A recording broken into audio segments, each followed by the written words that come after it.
I'd now like to introduce our next speaker. A big part of this event was we wanted a lot of folks in Toronto to learn about Bittensor, get involved in Bittensor. Mog has flown in from the UK, and he's been building the most popular and the most useful apps in the Bittensor ecosystem. And yeah, I'd like to invite him to give a talk on incentive design.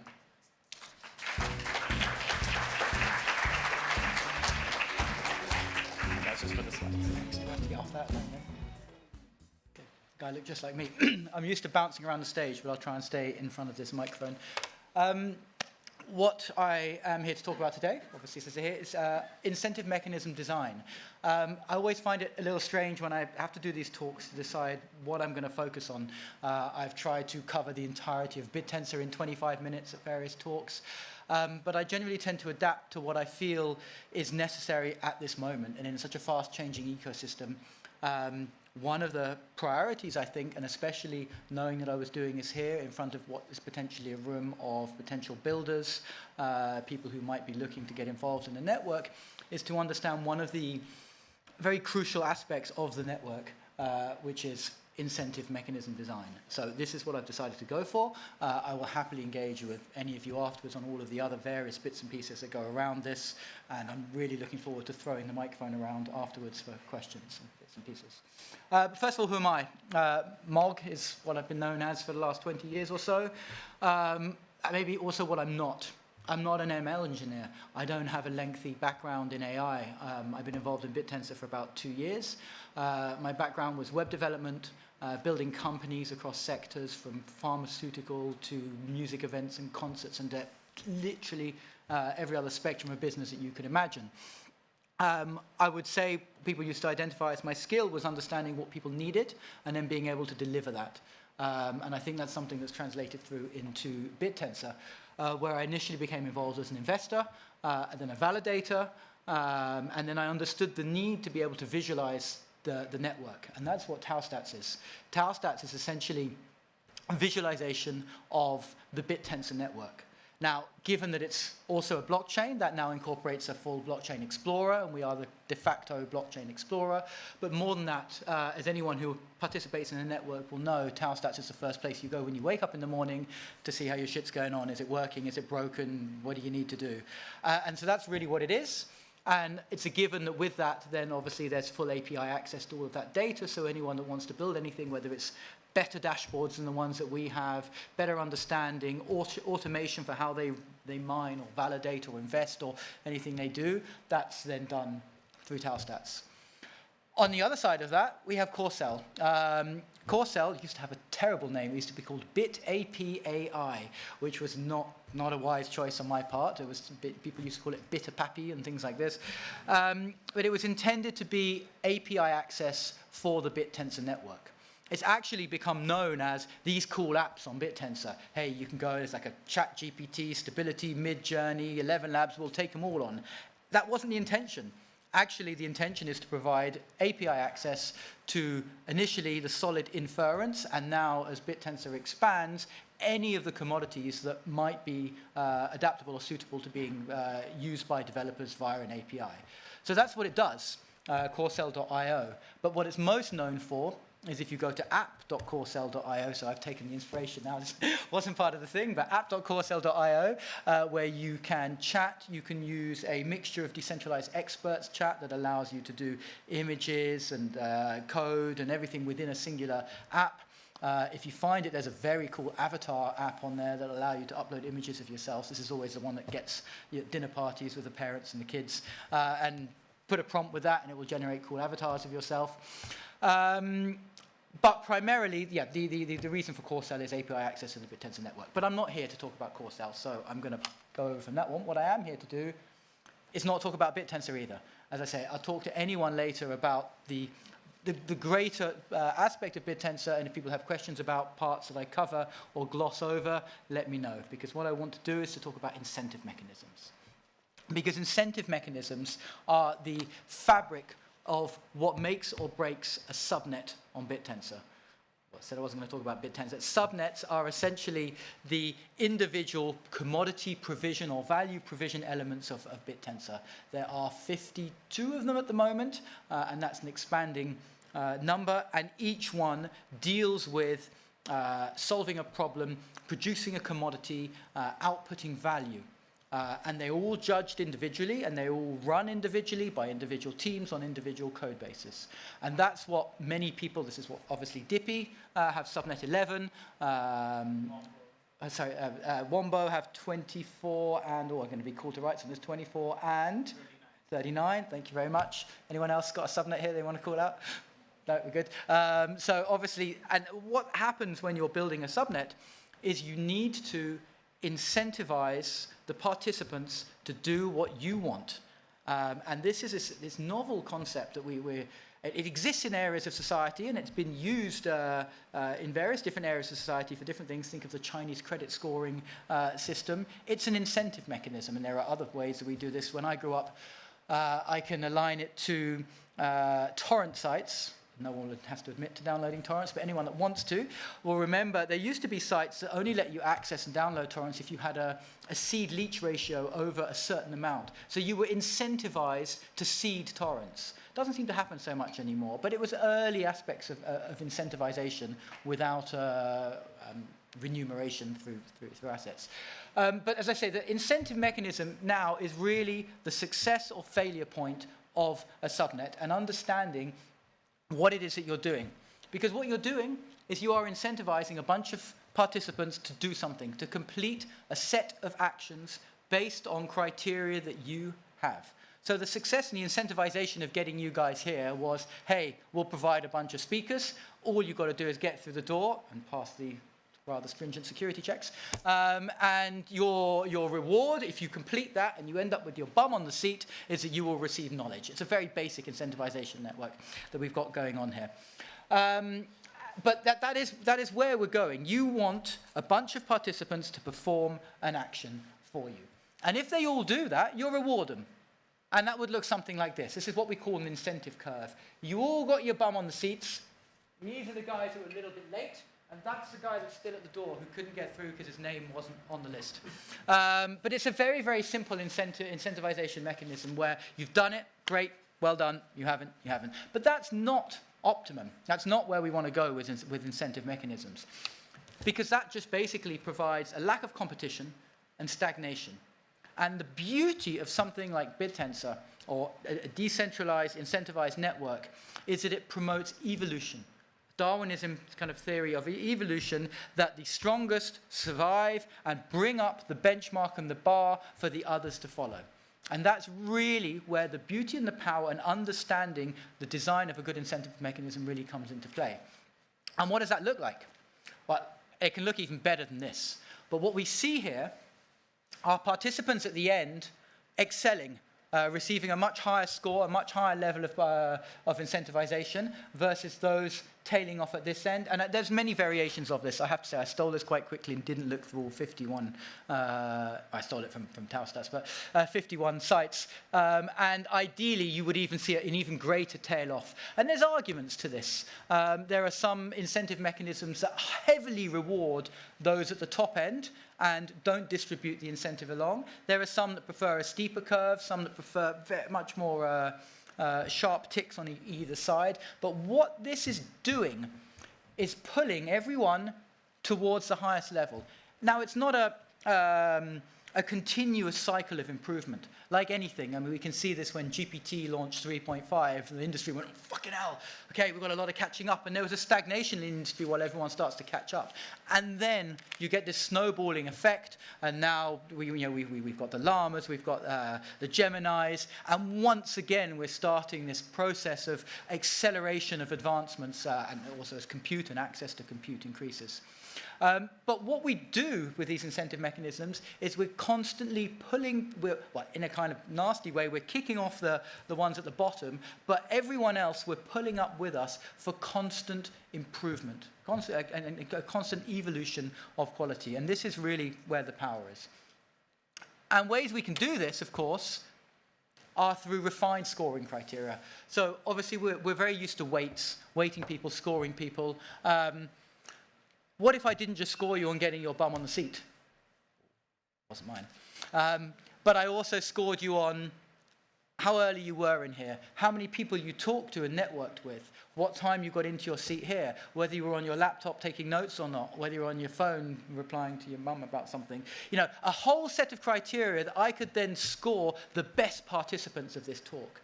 I should maybe use this more for inference. You know, we're talking latency, speed, volume, bandwidth, training models, you know, loss.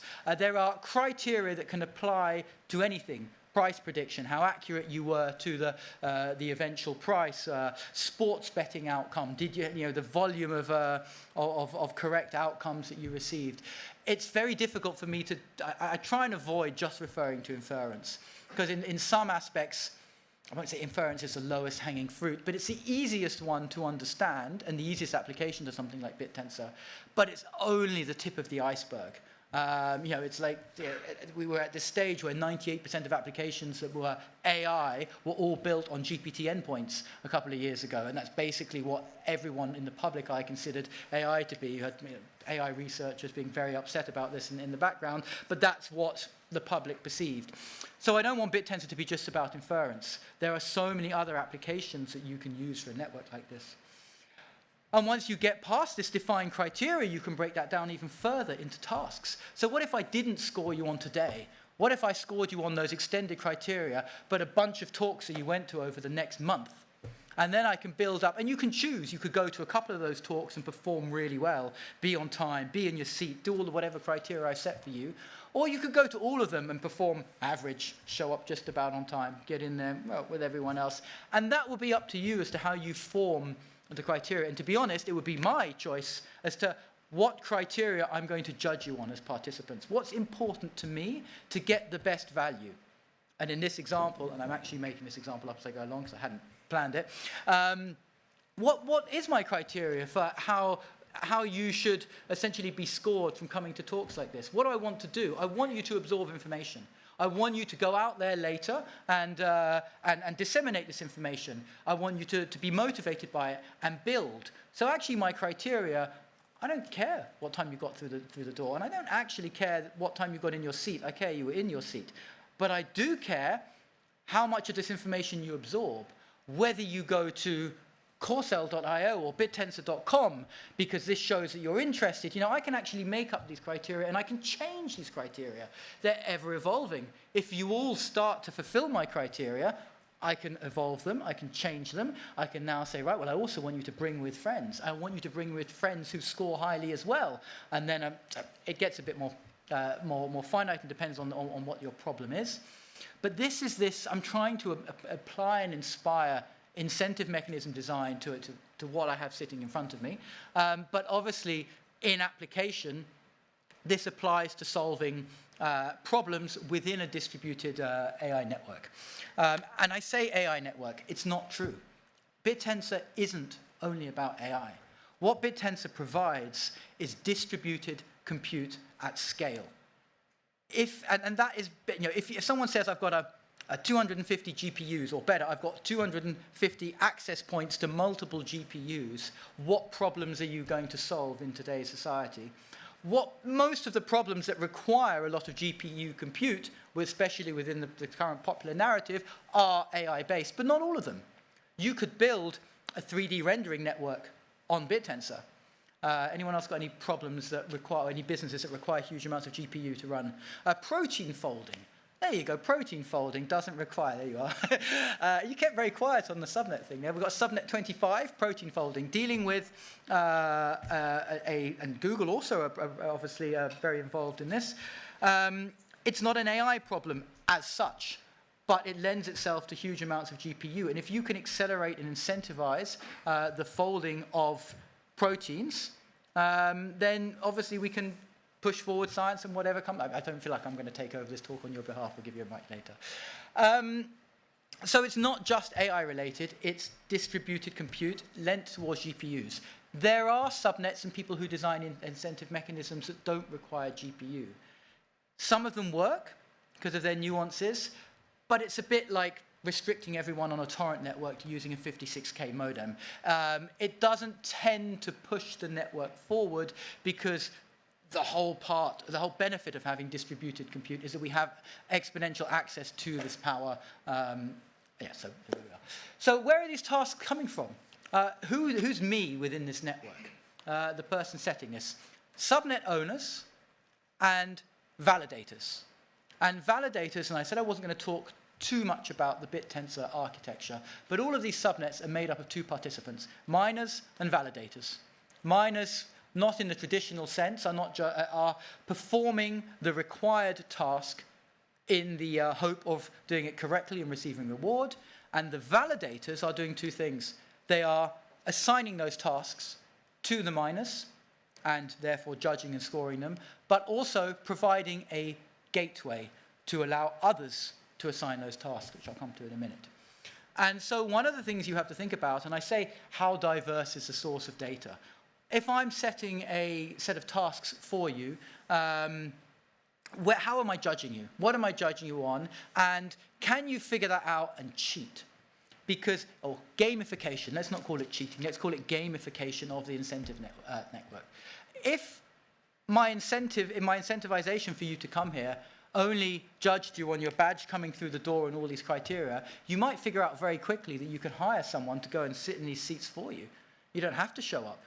And now my incentive mechanism isn't working. You gamed it. You've got someone to go to every single one of these conferences. In fact, you're paying 5 people to come along, and you're doing even better.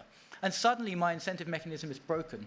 So what's happened is the diversity of my source of testing you is not working. So this is something that has to be considered. And then what happens, and I can't use this for the example of you being in the room, but I can for inference. What happens when synthetic becomes organic? So a validator is testing you. They've got a predefined set of tests that they're firing out to all of these participants all the time. But the purpose of the network is that anyone can use this. If I'm just testing an LLM as to how good it is, that's great. Eventually, I have a predefined set of tests. But if it cannot also satisfy all of your uses using through a chat prompt or whatever you're doing, then it's not working. It's satisfied my testing criteria, but it's not working out there in the real world. So what then you have to consider is this transition from synthetic to organic, which, again, I'm going to use the protein folding one here. It's very easy for us to simulate protein folding to make sure the miners are doing the right job. But the next stage is you have to open that up to the scientific community for them to come along with their data that you don't control. So now I've got to judge you on something outside of my control, not conferences that I've invited you to that I know. So how do I now design and adapt my mechanism to work with that? How am I doing for time? Good. So with this, am I doing all right for time? What time do I have to finish? I'm not timing it. Sorry. So what we have within this network and how is trust established, and this goes through validators.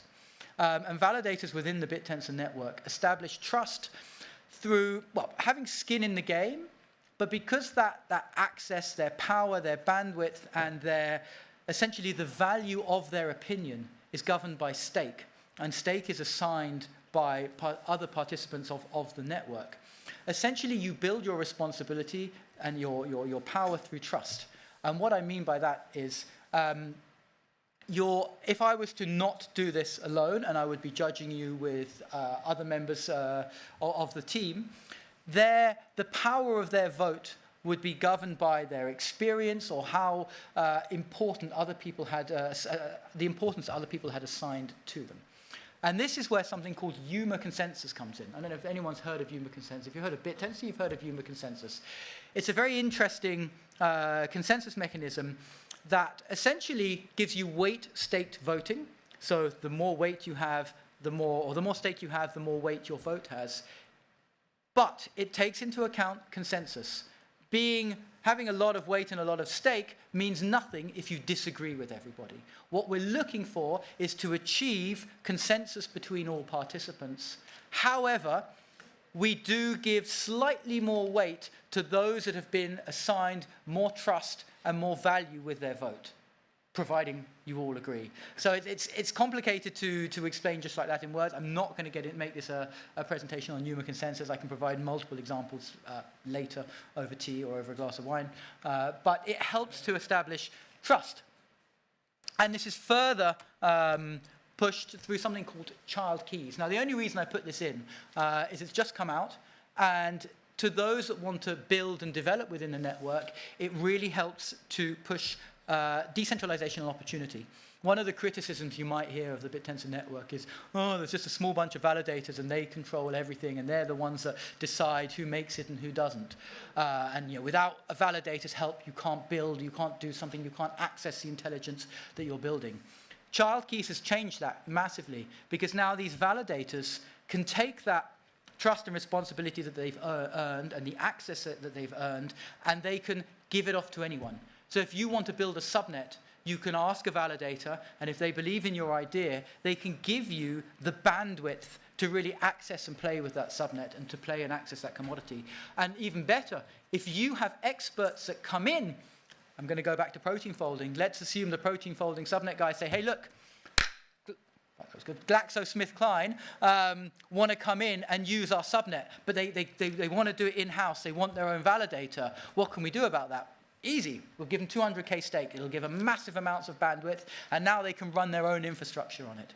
So this child key, it forwards the march to decentralization, but it also leaves some of the responsibility and the trust that's been earned with the validators, because they are still, in my opinion, the people that understand the network the deepest and understand where the flow of value should go. But as builders, it basically removes a huge barrier of entry that may have been to implementing these subnets. So, I'm almost done, I promise. Value. The value currently on the network is assigned by emissions. Each one of these subnets, and therefore these incentive mechanisms, is given a certain amount of value. And this is defined by, currently, the validators. Again, it's the same contentious point. They are the people that know and understand the network the most, but there is inherent bias in there. Bias just through opinion on what you consider to have value and not have value.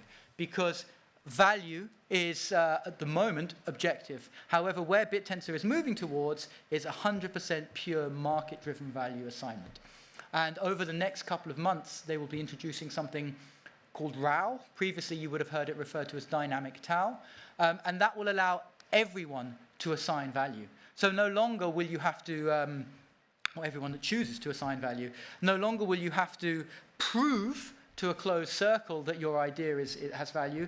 If you manage to make something where the commodity or the value that your subnet outputs is in demand, you will receive an appraisal and an increase of the value, which will allow you to scale your subnet, better reward your participants, hand out more incentive. Again, these are the finer details I'm going to try not to get too much into.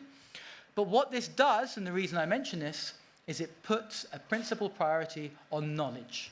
I would say one of the most powerful things you can have at the moment to advance within the Bittensor network is knowledge and understanding of incentive mechanisms, value production, and where that's going. And this is essentially the idea behind this talk, and what I want to do is to inspire a new generation of builders to think about problems they can solve with incentive mechanisms, how they can create subnets, assign value, and bring value to the network outside of the scope of current builders. Sorry, guys, but we need the competition.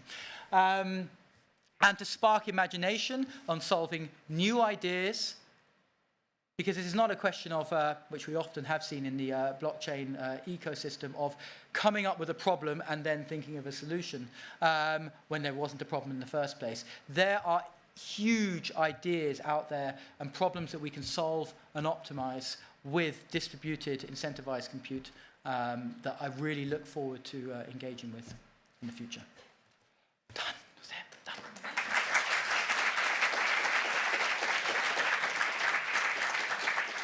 I was really looking forward to hurling a ball around the room. That was the best part.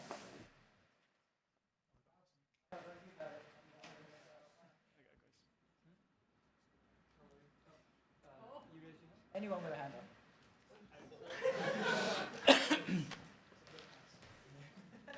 All right, sweet. Thanks, Mike. Mog. That was sweet. So my question, again, like obviously, incentive mechanisms are at the core of Bittensor and of our society, but I guess it's a two-part question.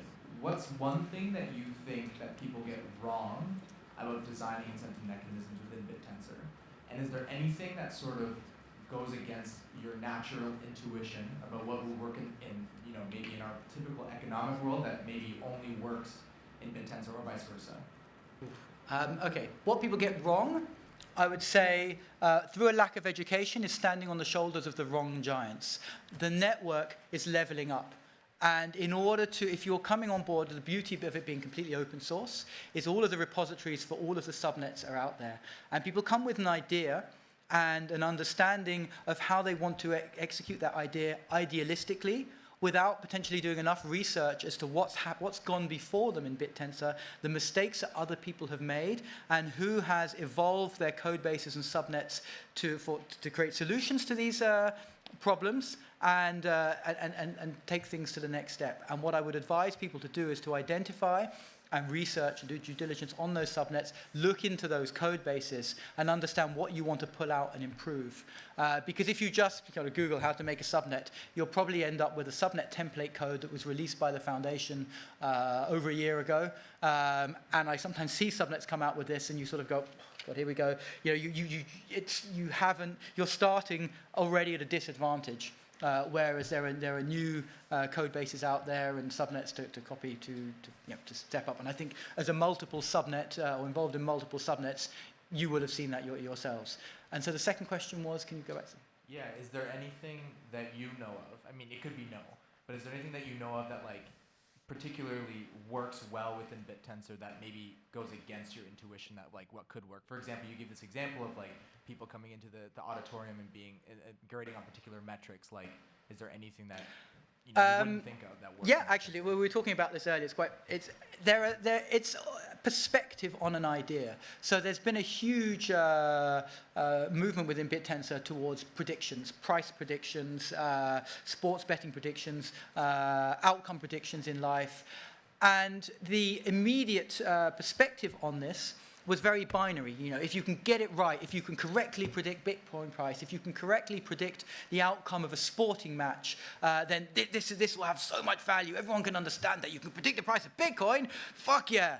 So let's make a subnet for that. But the human reality is this. If you have an ability to correctly predict the price of Bitcoin, as I said to you earlier, you're not going to waste your time on Bittensor, are you? You're going to start a hedge fund, or you're going to go dark and then just sit in your little underground layer making millions. So in this particular instance, now I'm not saying you shouldn't deploy price prediction on Bittensor, but you should understand, how do I want to use Bittensor to better price prediction? So how am I going to maybe advance price prediction models? Or I'll look at the sports side of it. Instead of trying to predict who will win a football match, you can look at the data that comes out from a football match, or a soccer match in this instance, and understand how can you use that data to better facilitate trainers and managers, and to produce a product that people will pay for and is a realistic market to attack. Because the same thing, if you can just predict the outcome of the match, you'll sell your model to Bet365 for a couple of $100 million and you'll retire. You won't sit there and deploy it within the Bittensor network. So it's just about, I would say, the orientation of the product. The back, man with a hat. Yeah, get it. I'm very curious to learn how you see the sort of interplay between the Googles of the world and the Bittensors of the world. Both are trying to bring AI to humanity in their own ways with their own interests. So how do you see them playing with each other, competing with each other, augmenting each other? What do you think about all that? I would say it's the open source versus closed source, centralized versus decentralized. Each one has a need. There's a reason why so many of us use Google products, Meta products, Spotify. The ability to take this technology to the masses and deploy consumer apps which of course you've arrived at these consumer apps through academic advancement, situations like this pushing out through support of developers. So I'm referring to make slides. But once you get there, there'll always be, through the sort of the mass market appeal, the ability to present this to the masses. But what we're doing on the other side is, well, there's the research race. There is the accessibility and the openness to anyone. And I think that's, for me, is as a startup, if you want to train models and you need 100 GPUs, you can't do that without VC funding, some kind of financial runway. And what Bittensor has done is remove that. If your idea is good, not only do you not need to fund your GPUs, but we will fund the people who are running those GPUs and advancing your academic research and your business, if your idea is good. It's very much a meritocracy. If you're doing a good job and you're also able to communicate that and make it clear, the network will fund you, they will fund your participants, they will fund your infrastructure to a point. Obviously, you have to take some responsibility for certain aspects yourself. And that, I would say that's the difference. There may come a point where Google, you can access Gemini on one of the Bittensor subnets. Google might not want to hear that, but and it's open to anyone through, who may have country restrictions or anything like that.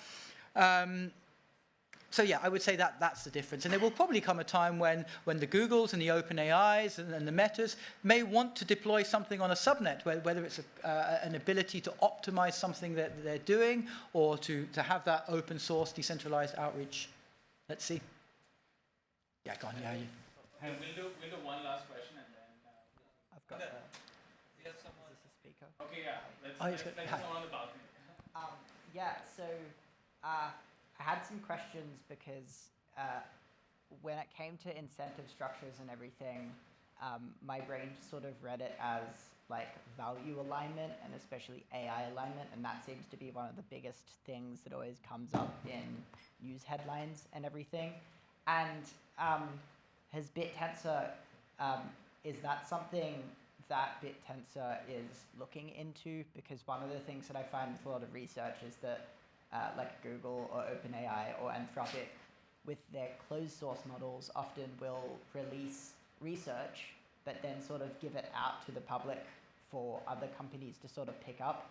And it seems like Bittensor would be the platform where a lot of AI alignment work would be actually practiced at through incentive structures and everything. Yep. Okay, I think I should be able to answer that. As I said, my technical knowledge will reach a certain boundary. But in terms of alignment, when there's two ways I can interpret alignment. Obviously, in giving out the research or the work that's being done, because the network is completely open source, actually hinders us on some elements of privacy that can be that will have to be solved in the future to serve certain business use cases. But most of the subnets that are doing any kind of training or fine-tuning, everything is open source through weights and biases or to Hugging Face. All the models being produced, all the iterations of the models being produced and trained are available. All the training data is there. Everything is there. So it's much more open than closed source, just because it's not being done in an in-house environment. The nature of the network and the way that you are judged in criteria and the incentive mechanisms work, it must be fully open. On the other side of alignment, I think it can be sometimes moral or political alignment in how models are responding. And this is always a touchy subject, because actually you can do it on Bittensor.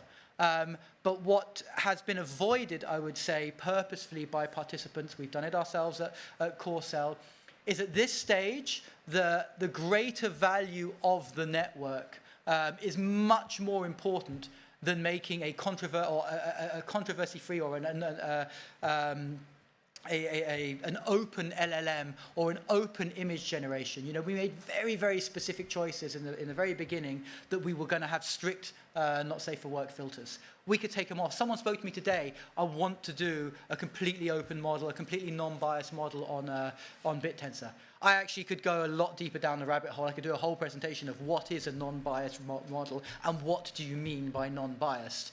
At the moment, there are so many things that can be done on the network beyond just the LLMs that we're trying not to cause controversy in that side. But once dynamic tau comes into play, there will probably be a move towards open, non-bias, unaligned or not alignment, non-alignment in models, and people will play with different solutions, and the community will decide whether they want to assign value to those or not.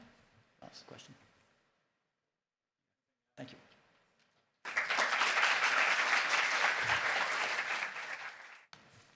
Thank you so much for that talk, Mog. I think a lot of people in the audience will probably come to you after and have a lot of questions.